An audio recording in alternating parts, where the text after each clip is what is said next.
Нікому не патрэбныя. Чаму афіцыйны Менск не выцягвае з украінскага палону беларусаў, якія ваявалі на баку Расіі? Дзіцячая праца несправядлівая і амаль дармовая.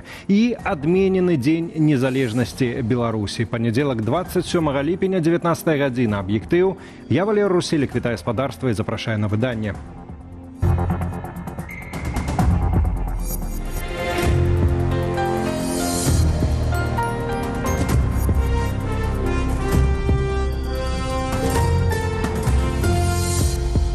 У Киеве назвалі колькасць узятых у палон беларусаў, што ваявалі на баку Расіі. Згодна з афіцыйным адказам каардынацыйнага штаба Украіны ў пытаннях абыходжання з ваеннапалоннымі, які атрымала Радыё Свабода, у тамтэйшых месцах утрымання цяпер знаходзіцца 22 грамадзяніна Беларусі. Пры гэтым аніякіх прапановаў па іх абмене з боку ўладаў нашай краіны няма. Адзінае, каго хоча абмяняць камітэт дзяржбяспекі Лукашэнкі і на Кардаш, затрыманая украінцамі за шпіянаж. Чаму рэжым не замінае беларусам ісці ваяваць за расійскі свет і затым нават не цікавіцца іх лёсам, высвятляў Зміцер Смак. Грамадзяне Беларусі паводле пашпарта, ваеннапалонныя паводле статусу. Перад тым, як здацца, дзесяткі беларусаў, на іхную ўласную думку, цудам выжылі ў так званых мясных штурмах, куды іх адправіла Расія. Дроны и трупы валялись, все. Группу убили. Я уже. Группа сколько человек было? Вообще всего 240. Радыё Свабода атрымала з Кіева афіцыйны адказ. У месцах утрымання ваеннапалонных цяпер застаюцца 20 беларусаў. Раней было яшчэ больш. Станам на ліпень 2026 года ў месцах утрымання ваеннапалонных ва ўкраіне застаюцца 22 грамадзяніны Беларусі. Пачынаючы з 2022 года 7 беларусаў, якія мелі таксама і расійскае грамадзянства, абмянялі на грамадзянаў Украіны, якія былі ў расійскім палоне. Беларусам, што маюць яшчэ і расійскі пашпарт, трапіць пад абмен палоннымі прасцей. Расейцаў улады Беларусі дапамагаюць абменьваць, а свае грамадзяне іх не цікавяць. Як паведамляе украінскі бок, перамовы з беларускімі спецслужбамі ідуць толькі наконт Інны Кардаш, якая да студзеня гэтага года працавала ў Кіеве пад выглядам журналісткі і была затрыманая за шпіянаж на карысць беларускага КДБ. Менавіта яе чэкісты хочуць вярнуць дадому. Іншыя беларусы не дачакаліся нават дипломатов. Они все задаются вопросом, почему же их не меняют, потому что они видят, как гражданам других стран, которые также находятся в плену, регулярно приезжают дипломаты. Это даже было как раз-таки в момент, когда мы посещали этот лагерь для военнопленных. А этих белорусов никто не посещает, их судьбой никто не интересуется, и они, по сути, брошены. У крымінальным кодексе Беларусі за найміцтва прадугледжана да 7 гадоў зняволення, але гэты артыкул прымяняюць толькі для тых, хто ваюе на баку Украіны. Тая ж Інна Кардаш паводле украінскіх спецслужбаў збірала звесткі пра добраахвотнікаў полка Каліноўскага. Звонил домой, узнавал, что меня ждет на территории Беларуси. Ничего тебе не будет. Если ты бы воевал бы за украинцев, то тебя бы осудили. Расія адкрыта вярбуе беларускіх грамадзянаў у свае ўзброеныя сілы праз сайты пошуку працы. Але беларускія сілавікі заплюшчваюць вочы на гэты смяротны трафік. Акрамя афіцыйных існуюць і шэрыя схемы, калі беларусаў падманам заманіваюць працаваць будаўнікамі, кіроўцамі ці ахоўнікамі, а ў выніку прымушаюць падпісаць вайсковы кантракт і нават забіраюць банкаўскія карты, куды прыходзяць грошы за найміцтва. Паводле звестак амбасадара ў асаблівых даручэннях Міністэрства замежных справаў Украіны Ярослава Чарнагора, станам на чэрвень гэтага года на баку Расіі ваюе каля 3000 наших суайчыннікаў. Это одна из форм такой соучастия в войне. То есть, когда есть статья за наемничество, но тут мы глаза закрываем, вы едете, мы вам не мешаем, мы никак не... То есть, по сути, государство занимается попустительством. Оно прекрасно знает, что белорусских граждан вербует Россия. Система Лукашенко могла бы четко дать понять россиянам, что не надо вербовать белорусов, но ничего из этого не делается. Украінскі праект «Хачу жыць» падлічыў, што ва ўкраіне загінула каля 400 беларускіх грамадзянаў, якія завербаваліся ў расійскае войска. Для параўнання, за 10 гадоў афганскай вайны у ёй загінулі каля 700 чалавек, якія паходзілі з тэрыторыі Беларусі. Зміцер Смак, Белсат. Кампанія «Мабільныя тэлесістэмы» абвесціла тэндэр на выкананне будаўніча-мантажных прац для аднаўлення аднае са сваіх базавых станцыяў мабільнай сувязі, якая месціцца на Гомельшчыне каля Дому культуры ў вёсцы Тоніш Лельчыцкага району, паведамляе выданне «Флагшток». Пачатковы кошт кантракту на аднаўленне 39-метровай канструкцыі складае каля $9,000 США. У дакументацыі да закупкі не пазначана, якія менавіта пашкоджанні атрымала базавая станцыя. 5 ліпеня выданне «Дыс Мінск Медыя» паведаміла пра ўкраінскія ўдары па вышцы каля лельчыцаў, якія меркавана адбыліся 28 чэрвеня. Улады Беларусі гэтую інфармацыю не пацвярджалі. Флагшток мяркуе, што Лельчыцкі раён не адзінае месца, дзе маглі быць здзейсненыя знядзеяныя рэтрансляторы. Пашкоджанне вышкі таксама адбылося ў Лоеве ўвечары 24 чэрвеня. Акрамя таго, паведамлялася пра падрыў вышкі ў вёсцы Парэчча Пінскага раёну. Дакладная дата гэтага інцыдэнту невядомая. Це ж ставиться в лісовій місцевості. Вышкі ставяцца ў вясковай мясцовасці, і яны маскуюцца. Не проста стаіць вежа, і яна адкрытая. Яна маскуецца сярод лесу. Ствараецца ўражанне, што гэта дрэва або на дрэва вешаюць спецыяльныя драты, закрываюць спецыяльнымі сеткамі. Маскавальныя захады ёсць, і выяўляць іх няпроста.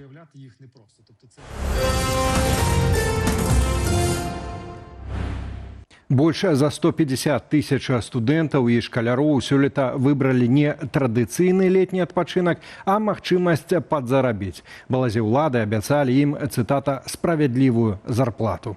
Ну што ж, моладзь адпрацавала першы месяц, і соцсеткі напоўніліся гісторыямі пра тое, як працадаўцы хочуць ашчадзіць на дзіцячай працы. Падрабязней Наста Печанькова. Праца на летніх канікулах магчымасць зарабіць першыя грошы. Прынамсі так БРСМ рэкламуе прапанову ўступаць студатрады. Аднак не заўсёды чаканні супадаюць з рэальнасцю. Гэтак у Краснапольскім раёне бацькі аднаго з непаўнагадовых работнікаў звярнуліся ў генпракуратуру, бо падлетку за ягоную працу не заплацілі абяцаную мінімалку.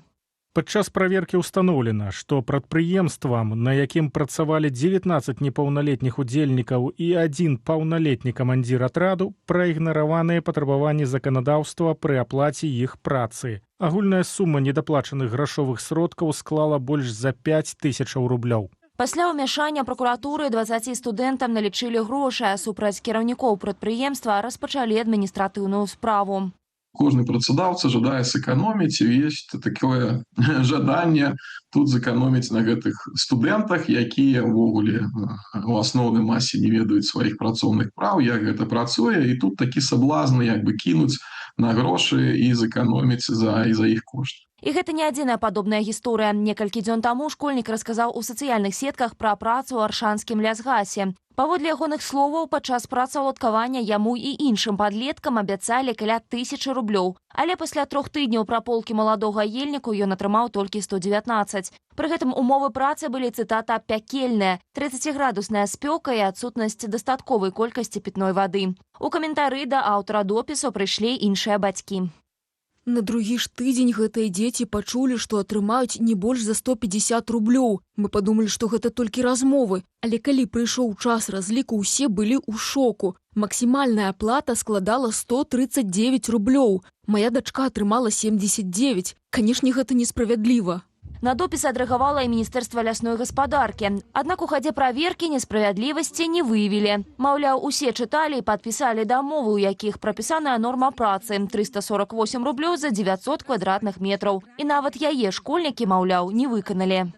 Трэба пагаджацца толькі на заключэнне працоўнай дамовы. Працоўнай кароткатэрміновай дамовы, таму што ні ў коім разе не пагаджацца на вось гэтыя дамовы грамадзянска-прававыя, такія як дамова аб адраду ці аказанне паслуг, таму што там працоўны кодэкс не ў поўнай меры будзе распаўсюджвацца і абарона будзе меншая. Таксама паводле эксперта неабходна звярнуць увагу на дамову, якую падпісваюць паміж сабой студэнцкі атрад і працадаўца. Там будуць прапісаныя характар і умовы працы і памер узнагароджання. Апроч таго, варта праверыць рэпутацыю працадаўцы ў інтэрнэце і нават па магчымасці паразмаўляць з працаўнікамі ўстановы. Наста Печанькова, Белсат. Шакавальная навіна з Барысава. Навучэнкі мясцовай школы закапалі жыўцом нованароджаных шчанюкоў. Дзяўчынкі знялі свой жахлівы ўчынак на відэа і выклалі ў садсеткі. Жывёліны загінулі. Паводле папярэдніх звестак на відэа дзве непаўнагадовыя навучэнкі аднае з мясцовых школ. Паводле ўпраўлення адукацыі Барысаўскага райвыканкаму датычна іх сем'яў распачалі сацыяльныя расследаванні. Таксама правяранне праходзіць у барысаўскім РУС і пагатоў мясцовае ўпраўленне адукацыі пачало правяранне школы, дзе навучаюцца дзяўчынкі.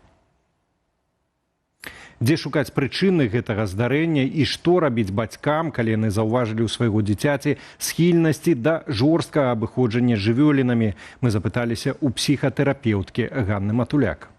Нужно отнестись к этому как к важному сигналу, потому что детская эмпатия не возникает на пустом месте, она не развивается в вакууме. И, конечно же, она является следствием отношений со значимыми близкими. Необходимо обязательно поговорить с детьми, лучше всего раздельно, не объединять их, в спокойной, доверительной, безопасной обстановке, уточнить все обстоятельства произошедшего доброжелательно, так, с таким посылом, что я хочу тебе помочь, чтобы этого не повторялось, и обязательно обратиться к специалистам, к психологу, детскому, подростковому и психиатру.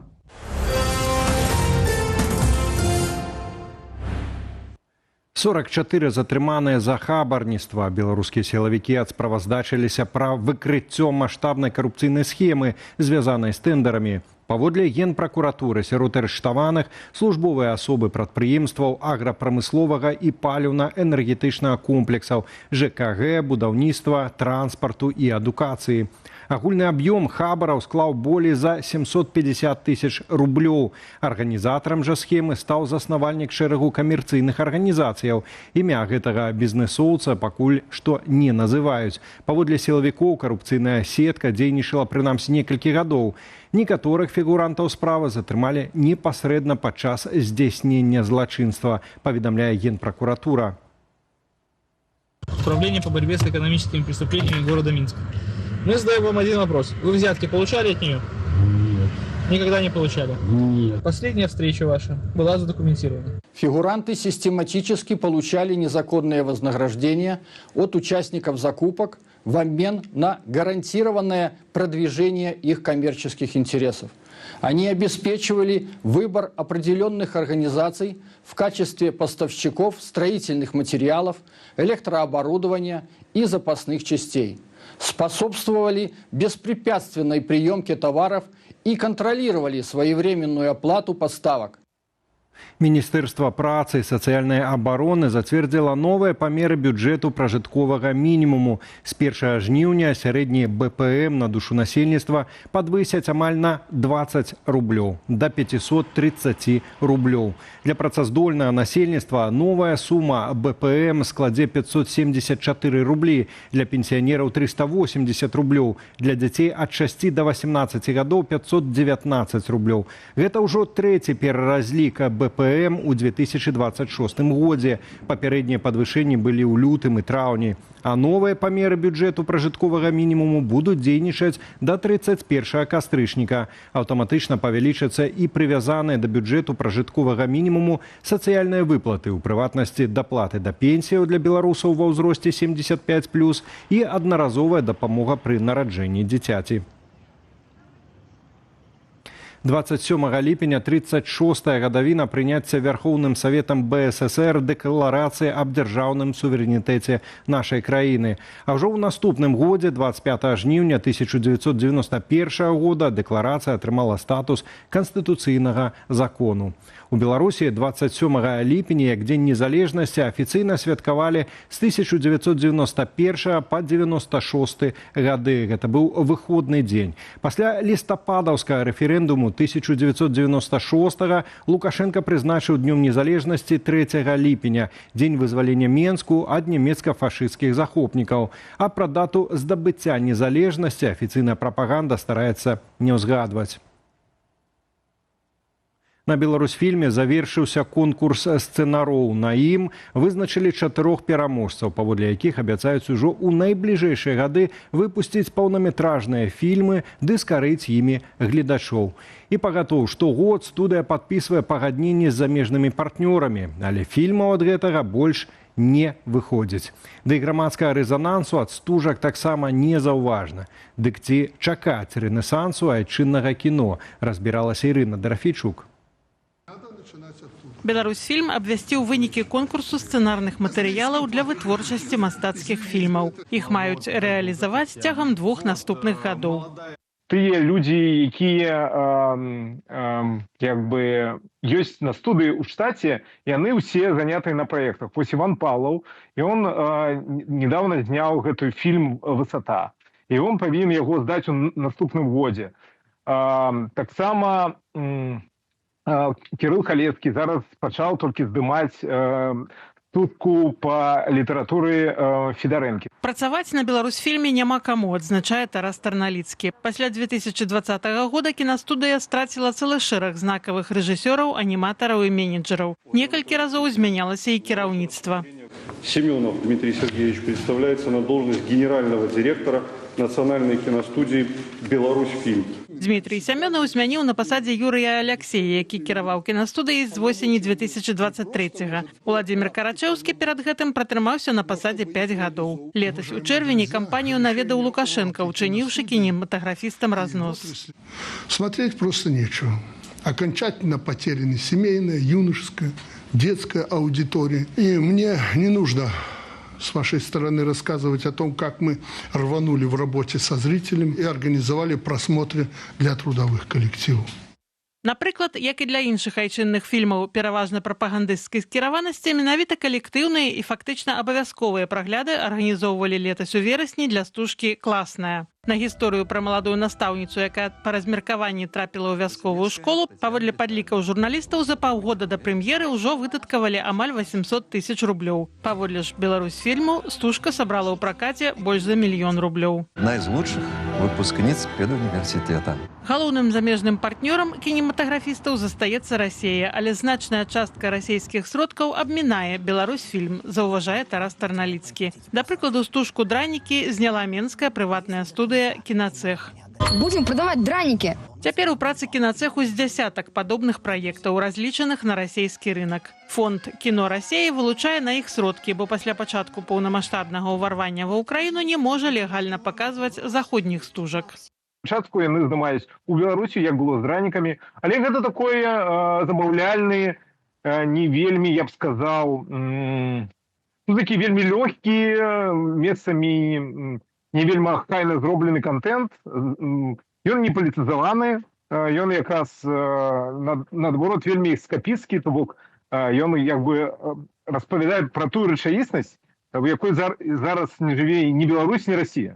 Не прыносіць ні высокамастацкага плёну, ні грошай і супраца з замежнымі партнёрамі. Пра гучна анансаваны ў 2024 супольны беларуска-кітайскі праект пад працоўнай назвай «Навекі вечныя» ужо нават не ўзгадваюць. Адзіны рэалізаваны праект, які ўбачыла публіка, стужка «Атрад», якую здымалі ў Беларусі для індыйскай стрымінгавай платформы. На мінулым тыдні беларускія кінематаграфісты падпісалі чарговае пагадненне пра супрацу з Індыяй. Індыйскі бок зацікаўлены як у беларускіх лакацыях для вытворчасці фільмаў, так і ў магчымасцях кінапракату. Беларусь жа хоча, каб айчынныя фільмы на парытэтных умовах з'яўляліся на індыйскім кінарынку. Ірына Дарафійчук, Белсат.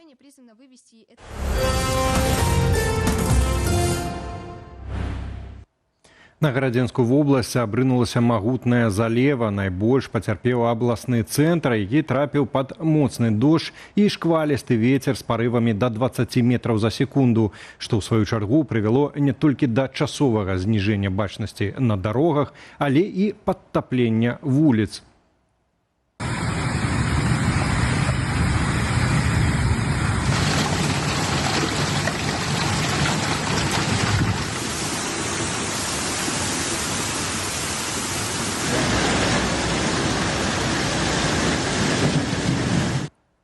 У ваўторак надвор'і ў нашай краіне па-ранейшаму будуць вызначаць франтальныя раздзелы, якія рушаць на ўсход. За імі са скандынаўскай паўвыспы ў Беларусь прыйдуць халодныя паветраныя масы. Уначы і раніцаю месцамі пройдуць моцныя дажджы, удзень кароткатэрміновыя ападкі. Тэмпература ўначы 13 градусаў, удзень ад 18 у цэнтральнай частцы краіны да 23 на паўднёвым усходзе. Трываюць маштабныя лясныя пажары ў Еўропе. Найбольш складаная сітуацыя ў іспанскіх правінцыях Авіла і Мадрид. Прычым у Авіле гэта самыя буйныя пажары ў найноўшай гісторыі краіны. Ад вагню моцна цярпіць таксама і Францыя. Больш за 220 тысяч асобаў эвакуяваныя з-за лясных пажараў, якія бушуюць ля агламерацыі Барт у дэпартаменце Жыронда і суседнім дэпартаменце Лянд. Як выглядае гэта бедства? Глядзім без каментара.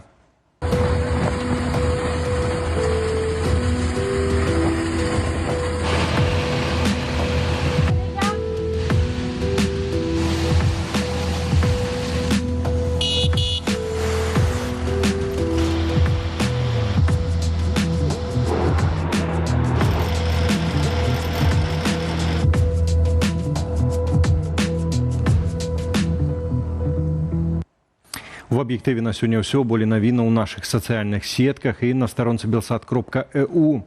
Ну, інфармацыйны вечар працягваецца. Спадарства чакае студыя Белсат, якую мы сёння правядзем разам з Віталём Бабіным. Вітаю. Сёння паспрабуем разам уявіць, як выглядаюць еўрапейскія гарады без масавых турыстаў з Беларусі. Пустынныя вуліцы, мільённыя страты, ўсё так, як малюе спадар Максім Рыжанкоў. А яшчэ размаўляем пра падлеткавую злачыннасць, а таксама чаму беларусы сталі больш піць пладова-ягадныя віны і гарэлку замест піва? Застаньцеся з намі. Дарэчы, наколькі вы, спадарства, трапляеце ў гэтую статыстыку, таксама пацікавімся.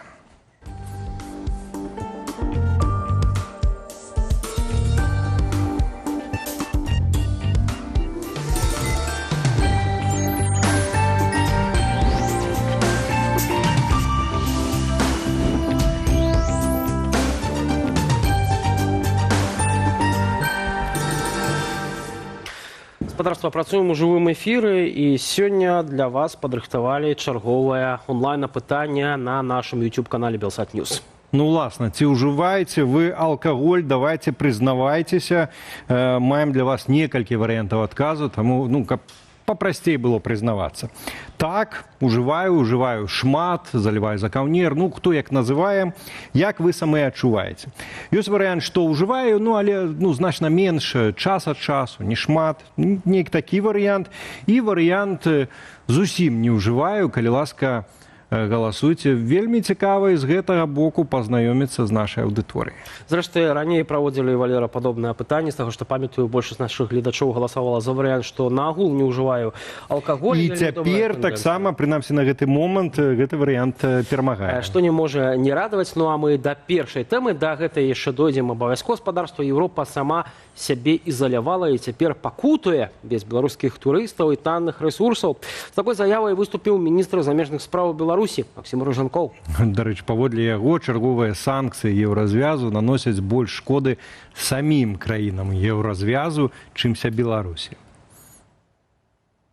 Перад пачаткам семінару для беларускіх дыпламатаў Максім Рыжанкоў заявіў, што новыя абмежаванні еўразвязу гэта ўжо не ізаляцыя Беларусі, а, цытата, самаізаляцыя еўрапейскага звязу. Паводле кіраўніка МЗС, краіны Еўропы нібыта губляюць доступ да рынкаў, танных і надзейных рэсурсаў, а таксама цярпяць праз адсутнасць беларускіх турыстаў. Ён сцвярджае, што ад кожнага новага пакету санкцыяў найбольш пакутуюць менавіта грамадзяне еўразвязу. Рыжанкоў таксама адзначыў, што Менск працягвае развіваць супрацу з Расіяй, краінамі Еўразіі і Афрыкі, а санкцыйны ціск, паводле яго, адкрывае Беларусі новыя магчымасці для пошуку альтэрнатыўных партнёраў.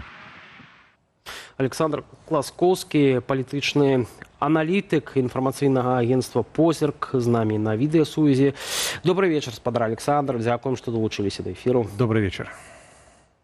Добрый вечар.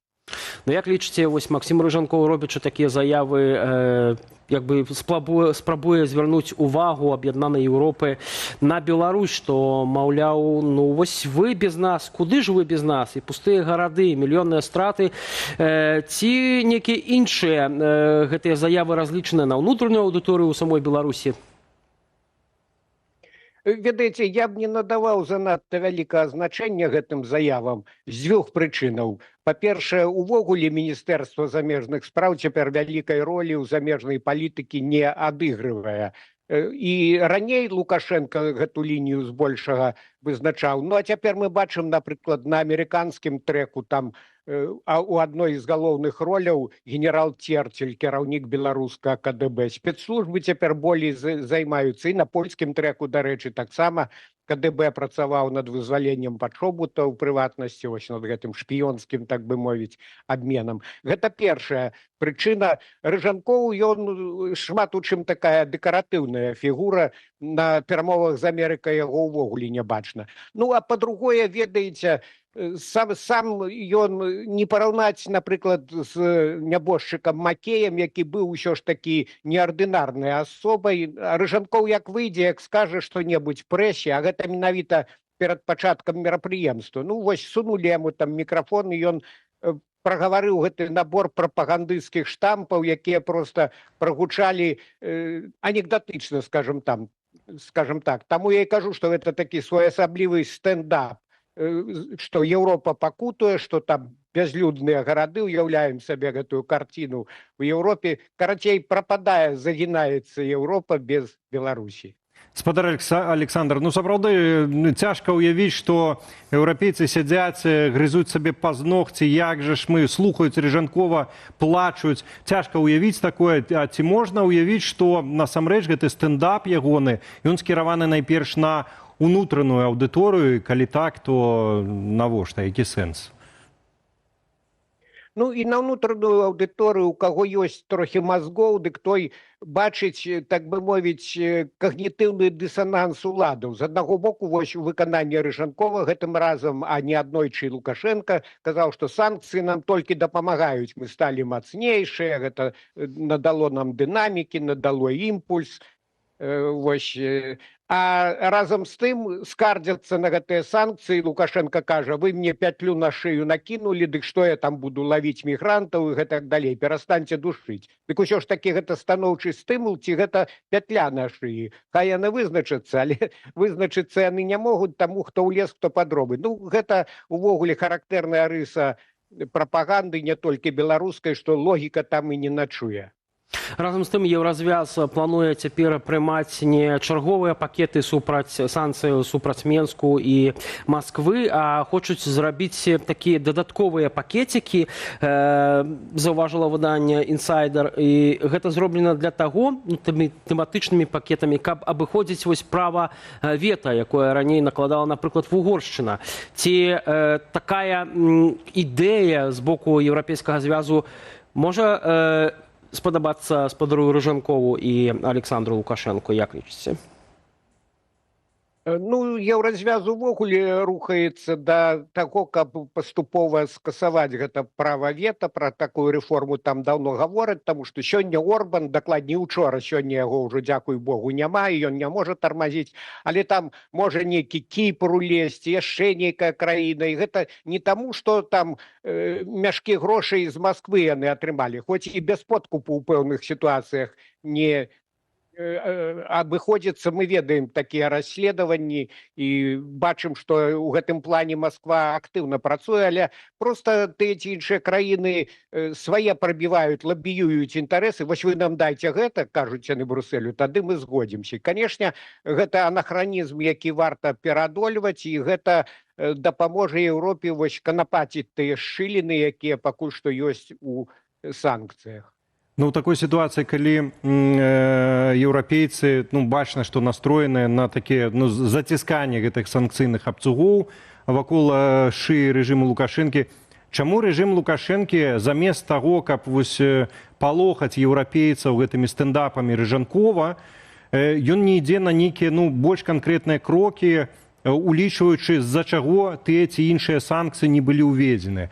Гаворка, калі пра вайну, то адмова ад саўдзелу ў гэтай вайне. Калі гаворка пра парушэнне правоў чалавека ў Беларусі, то ёсць жа, самае першае, гэта вызваленне палітвязняў, ёсць хаця б гуманітарны спіс тых, каго можна вызваляць. І што, дарэчы, паказвала за апошні год, што гэта адзінае, што здымала, прынамсі, частку санкцыяў. Чаму Лукашенко не ідзе на нейкія канкрэтныя і рэальныя крокі? Давайте паспрабуем раскласці па палічках. Што тычыцца саўдзелу ў вайне, то Лукашенко з гэтай каляіны выскачыць не можа. Толькі вось калі Украіна напалохала, дык ён нібыта прыглушыў гэтыя рэтрансляторы, праўда, там цёмная гісторыя, нібыта зноў яны пачыналі працаваць, і ёсць звесткі, што украінцы ўвогуле сваімі сродкамі іх вывелі з ладу. Так што ў яго ў гэтым плане магчымасці абмежаваныя. Ён круціцца паміж гэтым кіеўскім молатам і маскоўскім кавадлам. А Еўропа чым яго надта можа напалохаць? Санкцыі ўжо неяк да іх прызвычаіліся. Канешне, гэта за кошт таго, што перакрыўлена на ўсход беларуская эканоміка, але неяк трохі дыхае. І, шчыра кажучы, тыя ж санкцыі, гэта такая палка з двума канцамі, таму што гэта б'е і па еўрапейскіх бізнесах, таму ёсць нейкая столь, нейкая мяжа, якую таксама Еўропа не перакрочвае. Іншая рэч, санкцыі, якія звязаныя з парушэннем правоў чалавека, это так называецца. Насамрэч, гэта сярэднявечныя рэпрэсіі, гэта катаванні ў турмах, гэта нялюдскія ўмовы утрымання вязняў, смерці за кратамі і гэтак далей. Лукашенко гатовы тут толькі транзакцыйным чынам дзейнічаць, і з амерыканцамі мы бачым, што гэты трек, хаця ён таксама тармазнуўся цяпер, але блізу году ён усё ж такі ішоў, некалькі сотняў палітвязняў выйшлі. Але гэта ў абмен на здымання конкретных амерыканскіх санкцый. Што ж тычыцца еўрапейскіх санкцый, то пакуль працягваецца міграцыйны крызіс, пакуль працягваецца саўдзел у вайне, канешне, проста ў Еўропы няма падстаў для здымання гэтых санкцый. І нават у плане сцішэння рэпрэсій рэжым боится просто Лукашенко, гэта траўма 20-го года не дае яму спакою, і ён боится, што вось трохі адкруці гайкі, і глядзіш, зноў народ разбэсціцца, і новыя могуць быць пратэсты, новыя забурэнні. Таму ён вельмі тут асцярожны. І не сказаць, што Еўропа вось так тупо уперлася проста ў гэтыя санкцыі, таму што мы ведаем нават па выцеках інфармацыі, што даволі актыўныя эмісары з розных еўрапейскіх сталіц прыязджаюць у Мінск і зандуюць глебу. Але наколькі вось мне вядома ад абазнаных крыніц, Мінск стаіць, упёрся рогам, так бы мовіць, што давайте дамаўляцца наконт гандлю, бізнесу, а вось правы чалавека, дэмакратыя не. Тут мы будзем стаяць на сваім. Значыць, гэтыя санкцыйныя гайкі будуць закручвацца яшчэ больш. Разам з тым ёсць прыхільнікі таго, што чым мацней не закручваюцца з боку Брусэлю, тым больш рэжым Лукашэнкі схіляе беларусаў, піхае беларусаў у абдымкі Расіі. Вось былая палітзняволеная Марыя Калеснікава акурат заклікала Еўропу перагледзець падыход да Беларусі ўжо ў каторы раз. У інтэрв'ю аўстрыйскай газеце Der Standard яна заявіла, што ізаляцыя краіны толькі узмацняе яе залежнасць ад Расіі, і прапанавала Еўразвязу выпрацаваць новую, больш прагматычную стратэгію дачынення з афіцыйным Менскам. Давайте паслухаем. Ужо амаль 6 гадоў людзей няма доступу ў Еўропу, толькі ў Расію. Калі яны не могуць паехаць у Еўропу, яны едуць у Расію. Яны вучацца ў Расіі, а не ў Еўропе. Расія праводзіць выразную і доўгатэрміновую стратэгію, асабліва ў дачыненні моладзі і студэнтаў. Еўропа павінна захоўваць цвёрдасць у дачыненні рэжыму, але пры гэтым трымаць дзверы адкрытымі для жыхароў Беларусі. Гэта датычыць візаў, адукацыі, культуры, незалежных СМІ, прафесійных абменаў і дапамогі ахвярам рэпрэсіяў. Гэта не падарунак, а інвестыцыя ў еўрапейскую будучыню Беларусі, бо Беларусь – частка Еўропы. Спадар Александр, можна было б сказаць, што вось палітвязні маюць маральнае права найперш выказвацца гучна ў голас пра вось гэтую сітуацыю вызвалення ў абмен на санкцыі і так далей. Все можна было б так сказаць, калі б усе палітвязні выступалі бы згодна з пазіцыяй Марыі Калеснікавай, аднак шэраг палітвязняў выступае наадварот за санкцыі, за іх узмацненне. У прыватнасці з Марыяй Калеснікавай завочна паспрачалася іншая былая палізняволеная Наталья Дуліна, якая заўважыла, што ратаваць трэба увесь народ, усю краіну, а не толькі палітвязняў. І яна звярнула ўвагу на тое, што, ну вось, напрыклад, яшчэ адзін былы палітвязень, шматразовы, Алесь Беляцкі, які мае велізарны досвед і на сабе перанёс непасрэдна шмат якія рэпрэсіі, ён якраз выступае за санкцыі. І вось у гэтай сітуацыі як зразумець, на чым баку ісціна, і ці можна ўвогуле вызначыць, што ісціна на нейкім з гэтых двух палярных бакоў? Ведаеце, гэта надзвычай складанае пытанне, і вось пасля 20-го года дзіды ламаюцца пастаянна. І з аднаго боку гэта нармальна, на тое яны і дэмакратычныя сілы, што кожны вось Калеснікава флейтыстка, там вобраз такі можна ўжыць, што кожны грае сваю партыю. Ёсць прыхільнікі жорсткага, бескампраміснага падыходу, ёсць прыхільнікі болей гнуткага падыходу. І такіх 100% жалезных аргументаў няма на карысць ні аднаго, ні другога падыходу. Я разумею Марыю Калеснікаву у тым плане, што у яе на першым плане гуманітарныя меркаванні, і яе развагі, вось яна на адкрыцці Зальцбургскага музычнага фестывалю выступала з вялікай прамовай. Гэта такая гуманістычная прамова, і з гэтым зусім цяжка спрачацца. Але разам з тым вось вернемся да таго, пра што мы ўжо казалі.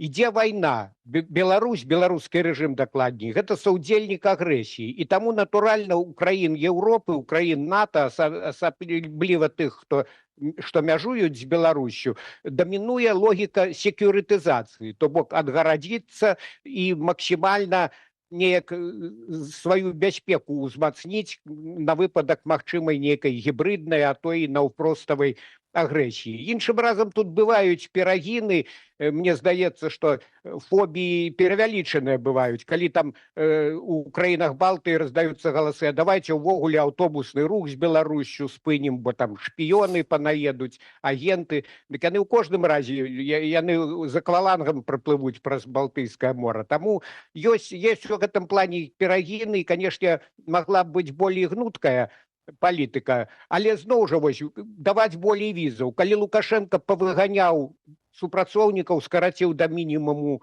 у амбасадах колькасць штатную, дык у іх проста няма фізічнай магчымасці выдаваць большую колькасць візаў. Так што тут з усіх бакоў трэба глядзець на праблему. І нарэшце вось я хацеў адказаць на гэту рэмарку Калеснікавай пра тое, што едуць вучыцца ў Расію. Я адмыслова паглядзеў нядаўняе даследаванне інстытута палітычная сфера, дык вось там наадварот.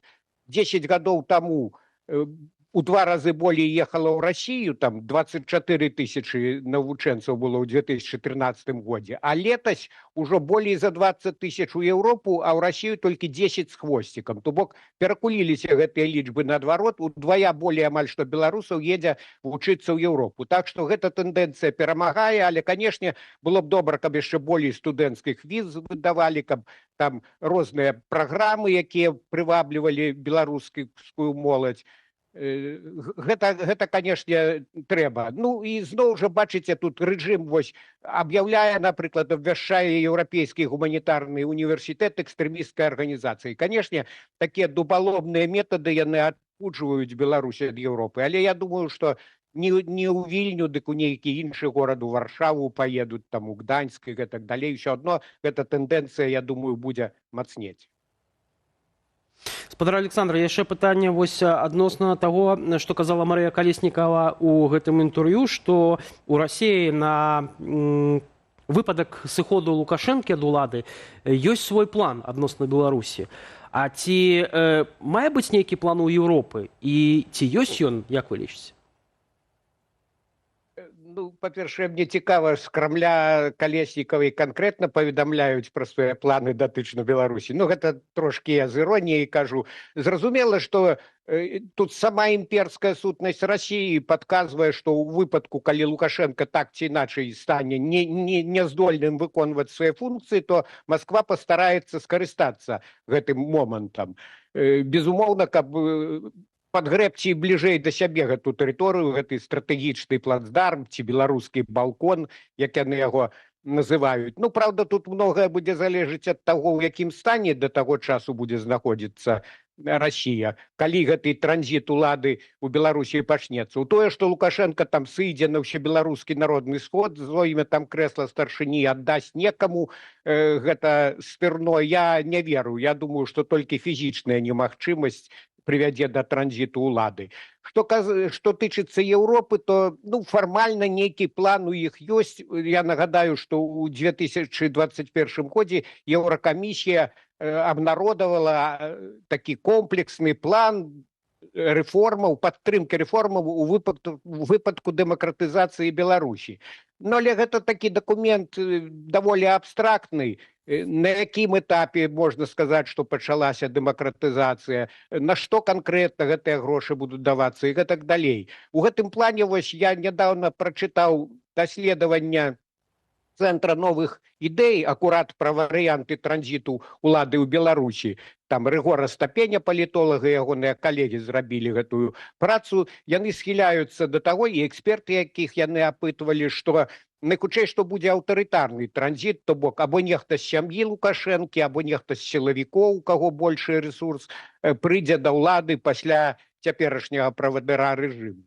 Але тут магчымыя варыянты, зноў жа будзе залежыць ад таго, наколькі будзе моцы ў Расіі ўмешвацца ў беларускія справы. І трэба падкрэсліць, што ў беларускай номенклатуры, я думаю, таксама ёсць здаровае ядро, тыя людзі, якім абрыдла, што на кожнай нарадзе Лукашенко ім кайданкамі пагражае, прымушае там трымаць на аркане кошты і гэтак далей. І вось да гэтых людзей з номенклатуры варта, каб быў нейкі месседж. А дакладней, вось зноў я вяртаюся да гэтага дакумента Цэнтра новых ідэй, яны прапануюць стварыць такі грунтоўны план, праграму, ўсё прапісаць па пунктах і прыняць гэта ў выглядзе рэгламенту еўразвязу, то бок, каб гэта набыло моц закона. І акрамя ўсяго іншае, яны прапануюць, каб беларускія дэмакратычныя сілы ў Брусэлі, ў іншых еўрапейскіх краінах займаліся лабіяваннем, ці яны дакладней пішуць адвакатаваннем вось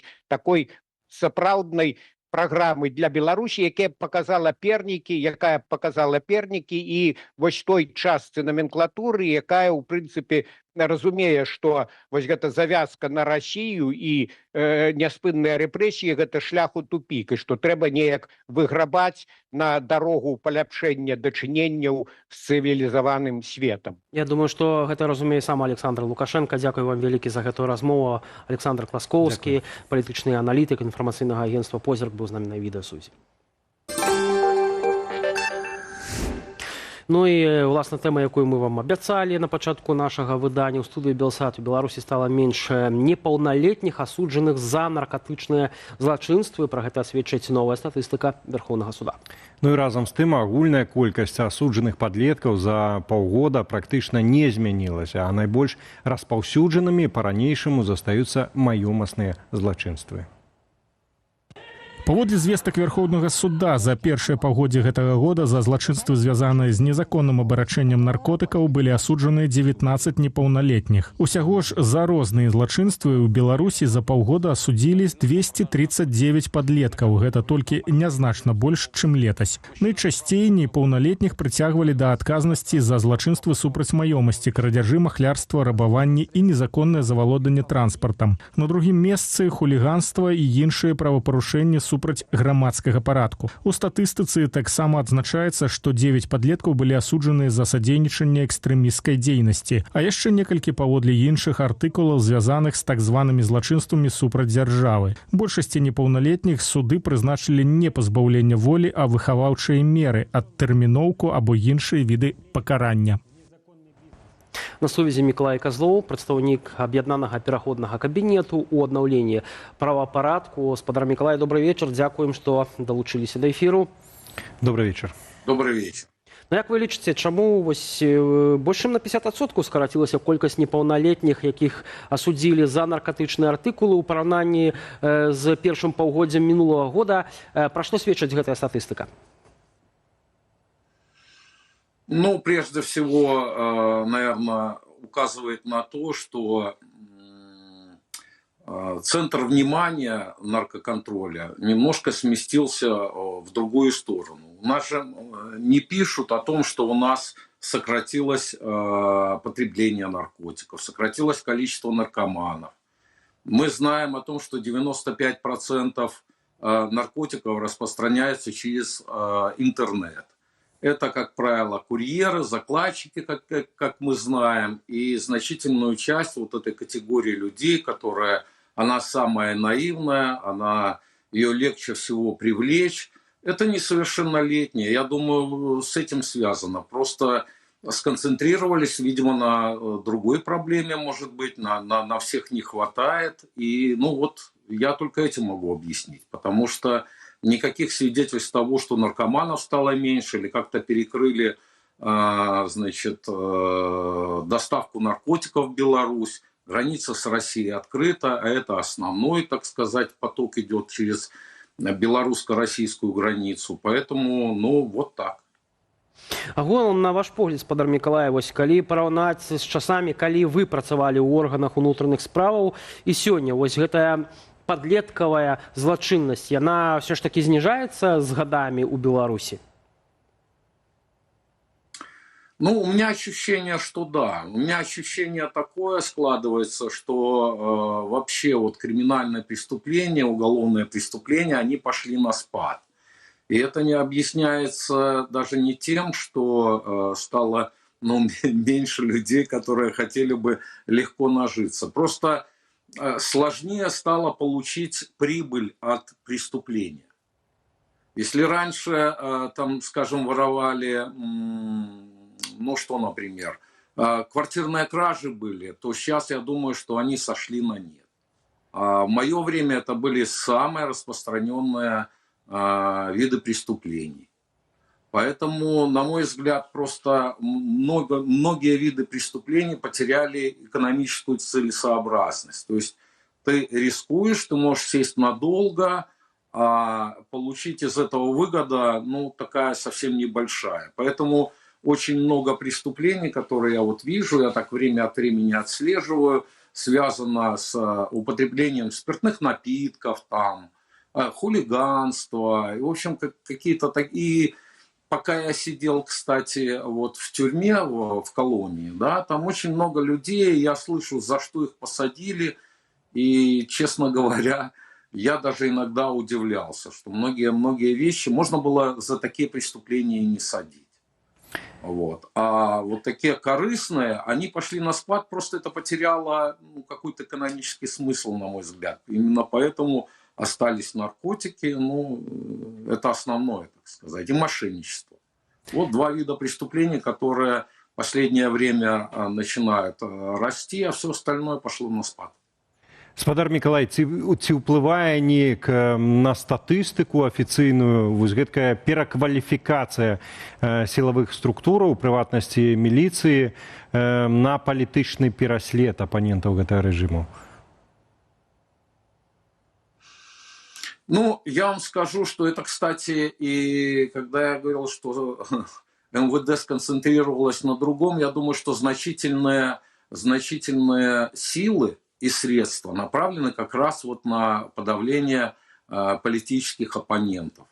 Это не мои догадки, я просто знаю, я разговаривал с сотрудниками розыска и других служб, пока после освобождения, я напомню, где-то год я оставался в Беларуси, ходил отмечаться, имел возможность как бы поговорить о многих вещах, так или иначе. И могу сделать вывод, что значительная часть сил и средств как раз направлена не на борьбу с наркотиками, не на борьбу там с мошенничеством.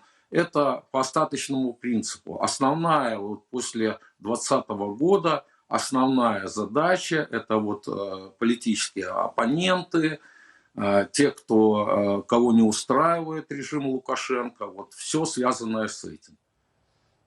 На мой взгляд, вот такая атмосфера сейчас в Беларуси. Все остальные преступления, они как бы, факультативны.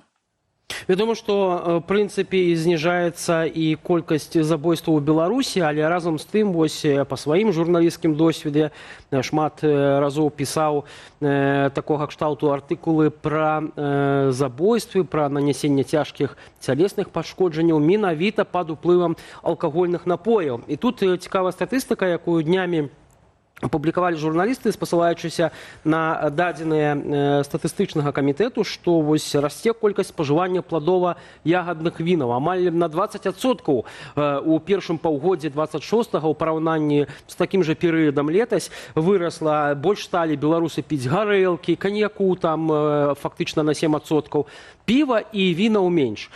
Спадар Мікалай, ці гэта вось сапраўды той фактар, які можа павялічыць колькасць злачынстваў пад уплывам таких алкогольных напояў, як пладова-ягадныя віны, гарэлка?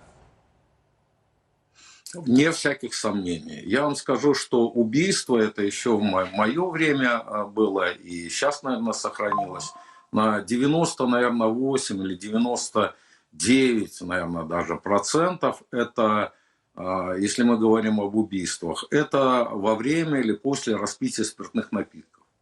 Это практически всегда так, за редчайшим исключением.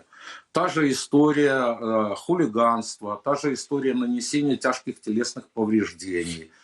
И много-много этот перечень можно продолжить. Это зачастую или, как правило, связано с употреблением спиртных напитков. Это, вне всякого сомнения.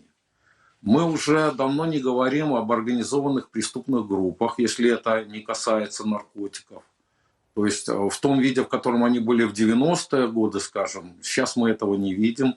И получается, что вот такие ситуационные конфликты возникают, в результате которых либо получают тяжкие телесные повреждения, либо кого-то убивают. В общем, это...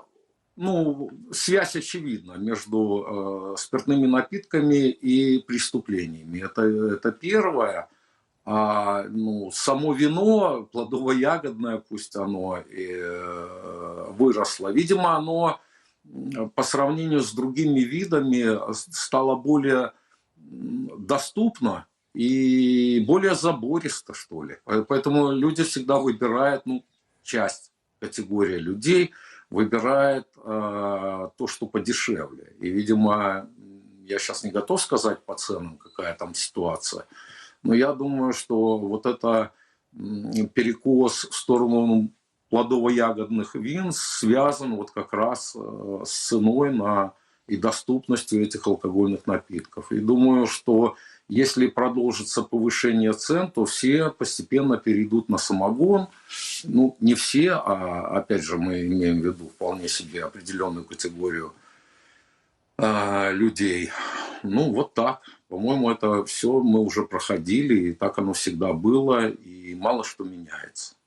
Які трагікамізм сітуацыі, гэткія прыгожыя і нават рамантычныя часам назвы любімай женщине, вечерні бріз, і які далёка не рамантычны эфект па выніку. Між тым, глядзіце, вы таксама закранулі ў размове тое, што у прыватнасці Генпракуратура ўжо шмат гадоў таму прызнавала таксама афіцыйна пра тое, што большасць наркотыкаў у Беларусь прыходзіць праз адкрытую расійскую мяжу. Што наконт злачыннасці і крыміналу? Ці з Расіі таксама яна экспартуецца да нас, альбо толькі наркотыкі? Таму што часам у медыях трапляюць, але пра такое перавысілі хуткасць. Вось цяпер недавно пабіліся з аўтаінспектарамі. Але гэта такія побытавыя. А што наконт больш буйной і сур'ёзнай расійскай крымінальнай злачыннасці? Ці пускае яна карані ў Беларусі, альбо як хваліўся калісьці Лукашенко, ён як адзіны пахан трымае зону Беларусь? Ну, нет, конечно, ничего не трымая, просто для российского криминалитета, такого серьезного криминалитета, Беларусь не представляет никакого интереса, по большому счету. Нету смысла, кроме наркотрафика. Наркотрафик, он везде выгоден, везде, где проще, туда оно и идет. И я думаю, что вот все, что касается наркотиков, процентов, наверное, на 80, если не больше, идет вот как раз из России. Потому что там эти безбрежные границы, там полно возможностей их доставить из любой точки мира. И вполне возможно ее как-то распространить. У нас границы нету. Но вот сейчас, может быть, немножко стали в связи вот с агрессией в Украине. Наверное, они как-то чуточку стало построже. Но я думаю, что это тоже не проблема для вот этого наркотрафика. А что касается других преступлений, ну, трудно представить себе, какой интерес может представлять Беларусь для серьезного такого российского криминалитета. Что касается таких, ну, обычных преступлений, которые, ну, просто зачастую к нам приезжают россияне и считают они себя хозяевами жизни и готовы грубить, и броситься в драку, и там еще как-то вот по таким своим российским пацанским правилам. Ну, такое случается, но я бы не сказал, что это как-то организовано. Все зависит от того, кто сюда приезжает. А сейчас для многих границы закрыты, и мы уже видим о том, что вот поток россиян, он увеличился со всеми их такими огрехами, со всеми их там привычками полукриминальными. Слушайте, там министр иностранных дел Лавров может высказаться вполне, как, впрочем, и президент их, вполне такой фений себе. Поэтому, ну, трудно ожидать, что те россияне, которые приезжают, там, все прям такие интеллигентные и законопослушные. Понятное дело, что это не так. И зачастую это ведет, кстати, после употребления, опять же, мы говорили, спиртных напитков. Опять же, у нас казино. Вспомним об этом. Все, что связано с игровым бизнесом, в России запретили, у нас открыли. Ну вот. И мы имеем то, что имеем. Спадар Мікалай, дзякуй вялікі за гэту размову. Мікалай Казлоў, прадстаўнік аб'яднанага пераходнага кабінету у аднаўленні правапарадку, быў з намі на відэасувязі. Пераходзім да нашай сталай рубрыкі «Жыццё рэгіёнаў», якую мы рыхтуем супольна з рэдакцыяй БГ Медыа. І гісторыя, якая нядаўна абурыла сацыяльныя сеткі, атрымала працяг. У аграгарадку Машканы Сінінскага району, што на Віцебшчыне, дзе мужчына з інваліднасцю больш за год і не мог самастойна выйсці з шматкватэрнага дому, пасля шырокага розгаласу ўсё-ткі усталявалі пандус. Як прызнаецца сам аўтар відэа, развязаць праблему дапамагла менавіта сіла тыктоку. Ну і у ТикТок великая сила. Ну вот сделали вот такой откидной пандус для нашего человечка. О, правда, не покрасили, но и так пойдет. Ну вот. Вот так слаживается. Все-таки да, ТикТок великая сила.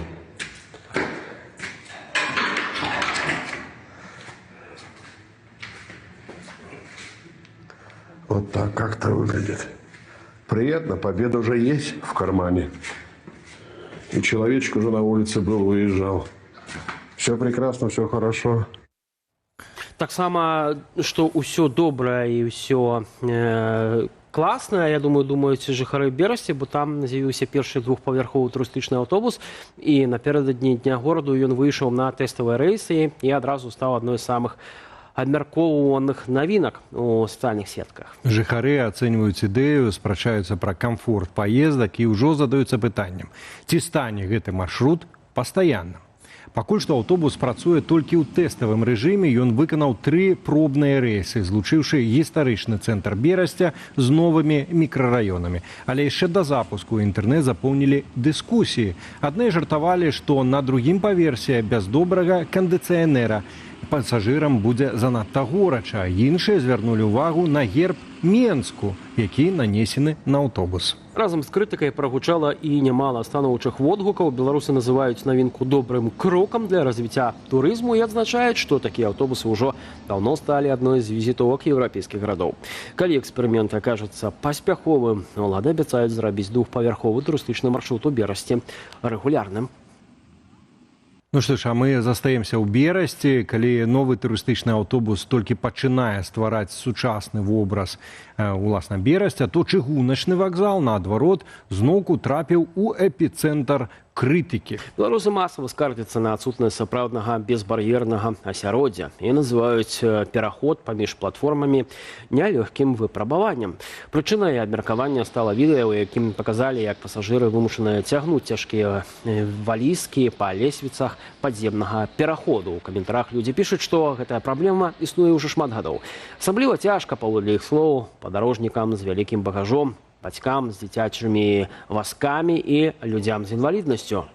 Ну, некаторыя азначаюць, што не менш складана перайсці паміж чыгуначным вакзалам і аўтавакзалам праз пешаходны мост, дзе таксама даводзіцца пераадольваць шматлікія прыступкі. Беларусы заклікаюць зрабіць вакзал сапраўды безбар'ерным, а не ператвараць звычайную паездку ў сапраўдны квест.